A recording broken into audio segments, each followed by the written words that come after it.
নমস্কার সকলকে, Mithu's kitchen official চ্যানেলে আপনাদের সকলকে স্বাগত জানাই।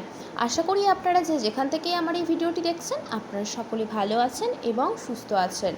আজকে আপনাদের সাথে শেয়ার করে নেব সর্ষে পোস্ত দিয়ে মশলাদার সজনে ডাঁটার রেসিপি। তাহলে চলুন রেসিপিটি শুরু করা যাক। তার জন্য প্রথমেই মিক্সিং জারের মধ্যে আমি এখানে দিয়েছি 1 চামচ হলদে সর্ষে এবং 2 চামচ পোস্ত। সর্ষে পোস্তর পরিমাণটা আপনারা কম বেশি করে নিতে পারেন। তারপর অল্প পরিমাণ জল দিয়ে খুব সুন্দর একটা পেস্ট তৈরি করে নিয়েছি। পুরো রান্নাটাই যেহেতু আমি এখানে সাদা তেলে করব, সেই কারণে কড়াইয়ের মধ্যে বেশ খানিকটা পরিমাণ সাদা তেল আমি গরম করতে বসিয়ে দিয়েছি। তেলটা খুব ভালো করে গরম হয়ে আসলে বেশ খানিকটা পরিমাণ দিয়েছি থেতে করে রাখা রসুনটা একটু নাড়াচাড়া করে ভেজে নেব যতক্ষণ অবধি রসুনটা আমাদের ভালো মতো ভাজা হয়ে আসছে। তারপরে এর মধ্যে দিয়ে দিচ্ছি ছোট করে টুকরো করে রাখা সজনে ডাঁটা দেখে হয়তো আপনারা বুঝতে পারছেন যে খুব একটা ছোট করে কাটিনি, আবার খুব একটা বড় করেও না, মাঝারি সাইজ কেটেছি। ডাঁটাটা দেওয়ার পরে বেশ খানিকক্ষণ প্রায় 7 থেকে 8 মিনিট একটু নাড়াচাড়া করব, তাতে করে সজনে ডাঁটা একটু ভাজা হয়ে যাবে।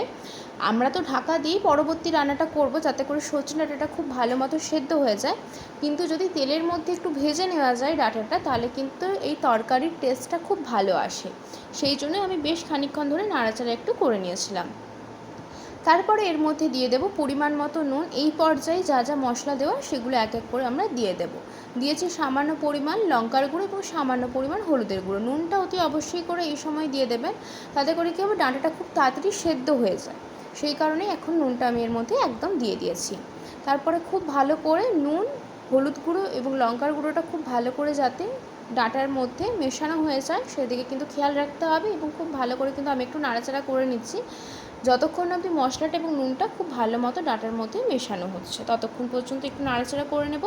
এবং পরবর্তী রান্নাটাও কিন্তু আমরা ঢাকা দিয়ে করব, তাতে করে আমাদের সময়টা একটু কম লাগবে, ডাঁটাটাও ভালো মতো সেদ্ধ হয়ে যাবে। আর এখানে কিন্তু প্রায় 7 থেকে 8 মিনিট সময় নিয়ে তেলের মধ্যে আমি ডাঁটাটাকে একটু ভেজে নিয়েছিলাম। এতে করে কী হবে, তরকারিটা খেতে বেশ ভালো লাগে। সেদ্ধ তো অবশ্যই আমাদেরকে ঢাকা দিয়ে করতে হবে, নাহলে কিন্তু ডাঁটাটা সেদ্ধ হবে না, শক্ত রয়ে যাবে। সেই ক্ষেত্রে তার আগে যদি তেলের মধ্যে একটু ডাঁটাটা ভেজে নেওয়া যায় সেই ক্ষেত্রে তরকারিটা খেতে বেশ ভালো হয়। খুব সহজ একটি রেসিপি, চটজলদি তৈরি হয়ে যায়। আর এই সজনে ডাঁটার সিজন থাকতে থাকতে এই রেসিপিটা একবার বাড়িতে বানিয়ে দেখতে পারেন। গরম ভাতের সাথে অপূর্ব লাগে খেতে, আর বিশেষ করে রসুনের যে একটা ফ্লেভার রয়েছে সেটা কিন্তু খুব ভালো লাগে। ঢাকা দিয়ে আমি 25 মিনিট রেখেছিলাম একদম লো ফ্লেমে। 25 মিনিট পর আপনাদেরকে ঢাকা খুলে দেখিয়ে দিচ্ছি। ডাঁটাটা কিন্তু অনেকটা পরিমাণে সেদ্ধ হয়ে গিয়েছে, তাও আমি আরেকবার ঢাকা দিয়ে দেবো যাতে করে পুরোপুরি সেদ্ধ হয়ে যায়। ঢাকা খুলে আবারও মিনিট 5 একটু নাড়াচাড়া করে নিয়েছি যাতে করে কড়াইয়ের গায়ে যদি লেগে গিয়ে থাকে মশলা সেই ক্ষেত্রে কিন্তু সেটা ছেড়ে যাবে। এবং খুব ভালো মতো আমি আরেকবার নাড়াচাড়া করে নিয়েছি।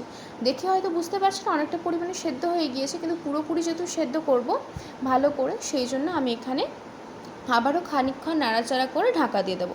তাতে করে কী হবে, বারে বারে ঢাকা দিয়ে করলে সময়টাও কম লাগে, রান্নাটা হতে তাড়াতাড়ি সেদ্ধও হয়েছে এবং খেতেও ভালো লাগে।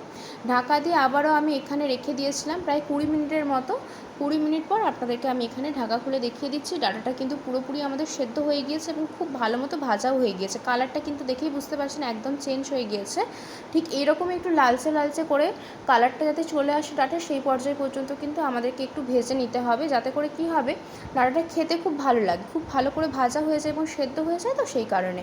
তারপরে এর মধ্যে দিয়ে দিচ্ছি পেস্ট করে রাখা সর্ষে এবং পোস্তটা। দেওয়ার পরে কিন্তু সঙ্গে সঙ্গে জল দিয়ে দেবেন না, মশলাটার সাথে ডাঁটাটা কিছুক্ষণ পর্যন্ত কষাবে, যাতে করে কী হবে, কষানো যত ভালো হবে তরকারির টেস্ট কিন্তু ততটাই ভালো হয়। সেই কারণে একটু হাতে সময় নিয়ে কষিয়ে নিতে হবে। তারপরে আমরা জলের ব্যবহার করব। জলটা কিন্তু অতি অবশ্যই করে মশলার যে বাটি ধোয়া জলটা রয়েছে সেই জলটাই দেব। এতে করে তরকারির টেস্ট ভালো, যে কোনো তরকারি মশলার বাটি ধোয়া জল দিলে কিন্তু ভালো টেস্টটা হয়। খুব ভালো করে আমি প্রায় মিনিট 5 সময় নিয়ে, একদম গ্যাসের ফ্লেমটা লোতে করে দেবেন। হাই ফ্লেমে থাকলে কিন্তু কড়াইয়ের গায়ে সর্ষের পোস্তটা কিন্তু লেগে যেতে পারে, সেক্ষেত্রে পুড়ে যাওয়ার চান্স থাকতে পারে। একদম লোতে করে ভালো মতো কষিয়ে নিয়েছি মিনিট 5 হাতে সময় নিয়ে। তারপর এর মধ্যে মশলার বাটি ধোয়া জলটা দিয়ে দিয়েছি। দেওয়ার পরে খুব ভালো করে আরেকবার মিশিয়ে নেব যতক্ষণ না অবধি একটু ফুটে আসছে। প্রায় 6 থেকে 7 মিনিট লো টু মিডিয়াম ফ্লেমে রেখে একটু ফুটিয়ে নেব, যাতে করে গ্রেভিটাও একটু ঘন হয়ে যায় এবং এই যে গ্রেভিটা রয়েছে, যে ফ্লেভারটা, সেটা তো ডাঁটার মধ্যে ঢোকে, ততক্ষণ অবধি আমাদেরকে একটু অপেক্ষা করতে হবে। আমাদের রান্না কিন্তু পুরোপুরি কমপ্লিট। এতে কিন্তু আর কোনো কিছু এক্সট্রা করে মশলা বা কিচ্ছু দেওয়ার কোনো প্রয়োজন নেই। এইটা নর্মালি খেতে এত ভালো লাগে গরম ভাতে, কি বলবো। তবে হ্যাঁ, আমি বলবো এই রেসিপিটাতে একটু বেশি পরিমাণে কিন্তু রসুনটা দেওয়ার চেষ্টা করবেন, কারণ এতে কিন্তু মেন হচ্ছে ফ্লেভারটা রসুনেরই থাকে। খুব ভালো একটা ফ্লেভার আসে, ভীষণ ভালো লাগে। আদা পেঁয়াজ ছাড়া এত সুন্দর একটা তরকারি যে কী বলবো, গরম ভাতেই অপূর্ব লাগে খেতে। যারা সজনে ডাঁটা সেইভাবে খেতে পছন্দ করেন না, তারা এই সর্ষে পোস্তদের সজনে ডাঁটা চচ্চড়িটা একবার ট্রাই করে দেখতে পারেন, খুবই ভালো হয় খেতে। দেখুন একদম গা মাখো মাখো হয়েছে, ঠিক এই পর্যায়ে আমি একটি পাত্রের মধ্যে সার্ভ করে দেবো। আজকের রেসিপি যদি আপনাদের ভালো লেগে থাকে অবশ্যই করে আমার চ্যানেলটিকে সাবস্ক্রাইব করবেন, লাইক শেয়ার কমেন্ট করতে ভুলবেন না। আর যদি এরকম নিত্য নতুন রেসিপি পেতে চান অবশ্যই করে আমার চ্যানেলটিকে সাবস্ক্রাইব করে আমার চ্যানেলের পাশে থাকার অনুরোধ রইল। রেসিপি কিন্তু একদম কমপ্লিট হয়ে গিয়েছে, আমি কিন্তু এখানে সার্ভ করে দিচ্ছি। আর হয়তো কয়েকটা দিন সজনে ডাঁটা পাওয়া যাবে, তাই সজনে ডাঁটার সিজন শেষ হওয়ার আগেই এই মশলাদার সর্ষে পোস্তদের সজনে ডাঁটার রেসিপি একবার হলেও ট্রাই করে দেখার অনুরোধ রইল। রেসিপি কেমন লাগলো কমেন্ট করে জানাতে পারেন।